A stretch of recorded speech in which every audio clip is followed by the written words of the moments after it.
Jefferson's principles that favor democracy over aristocracy. He favors the militia over a regular army. He favors states' rights over a strong central government. Like Jefferson, Thomas Sumter stresses individual liberties while supporting the agricultural economy of planters, farmers, and the common man, who he believes symbolizes rural America. So very Jeffersonian. Sumter is known as a staunch party man, although his friend John Quincy Adams does say this about him in his diary. He says, Sumter is one of the few Jeffersonians independent enough to oppose the will of the president. So John Quincy Adams is noted to have written that in his diary. Thomas Sumter is a businessman. Thomas Sumter comes from humble beginnings. He and his wife Mary gradually make their way into the planter society. Thomas has various business endeavors ranging from farming to running mills and stores, and Sumter is in the local land business too. He buys and sells thousands of acres until he owns well over 100,000 acres. Some totals I saw somewhere, I think it was 140,000 acres of land at one time. And that was in a lot of places throughout South Carolina.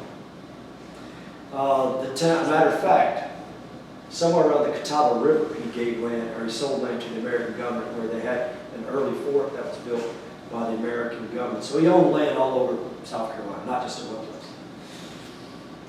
The town of Sumter, which was originally called Sumterville, some of you probably know that, but from 1800 to 1855, it was called Sumterville.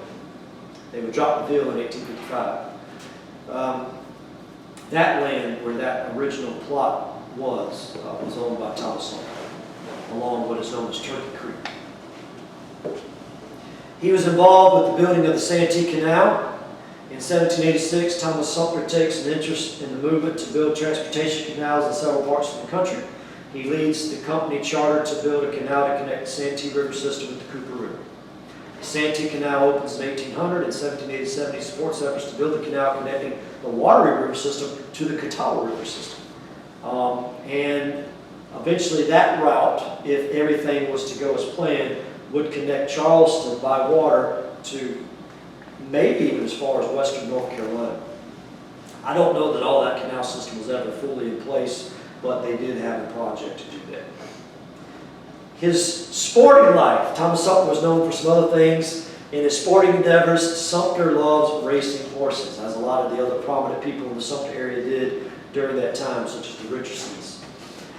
Sumter had two very well-known prize-winning racehorses.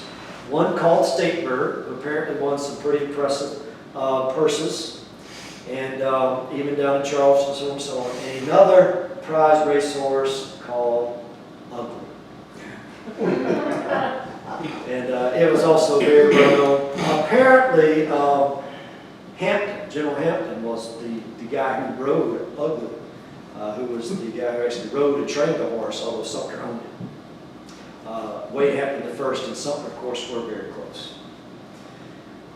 All right, and he was also heavily active in a local sport. I think the name of the sport is fives. It's a ball game. It's like a wall ball game. I think there's an alley that has to be built, and I think with that alley there's a wall, and it has something to do with, I think, hitting the ball and keeping the ball going.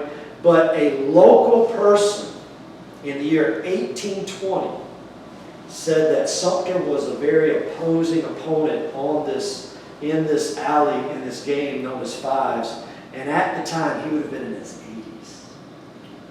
They said at the age of 67 to 69, somewhere right before his 70th birthday, one of his friends there in the Sumter area said that Sumter could put both his hands on the pommel of his saddle and jump into the saddle of his horse without ever touching the stirrup. So he was a very active person even to his later years. Of course, Sumter lived to be 97 years old, just about a month shy of his 98th birthday. At the time of his death in 1832, he was the last living American-born general from the American Revolution.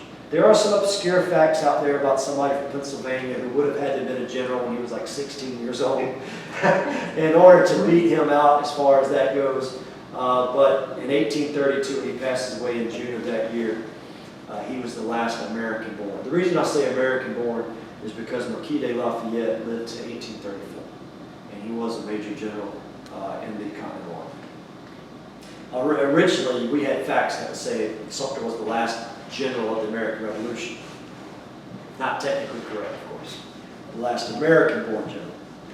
And there were several people who were in the American Revolution that lived much longer. Lived even, I think, into the 1850s. Some people in their 100-year-old, marks that were soldiers during the Revolution. All right, so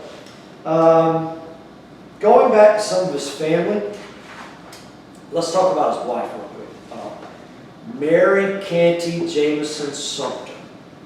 She was Canty. She was descended from Irish roots. Very prominent family in the Santee River area. She married into the Jameson. They were very wealthy themselves. Mary had a handicap from her very, very, very early years, in which the left side of her body, her left arm and left leg, she could not use very well. They said she never let it cause her problems as far as hindering her from doing what she wanted to do. She was known as being a very spirited woman. Of course, she must have also been a very attractive woman due to some things that you might think or might read when you study her. But nevertheless, she did have that handicap. And after the birth of their second child, their first child had died as a very young child, but after the birth of their second child, which was Tom Jr., she suffered a stroke. And after she suffered that stroke, she apparently could no longer walk for the rest of her life. So she was a strong woman that had to overcome a lot of challenges. And she would be in the care of her granddaughter, Louisa Sumter, who was raised as one of the Sumter children.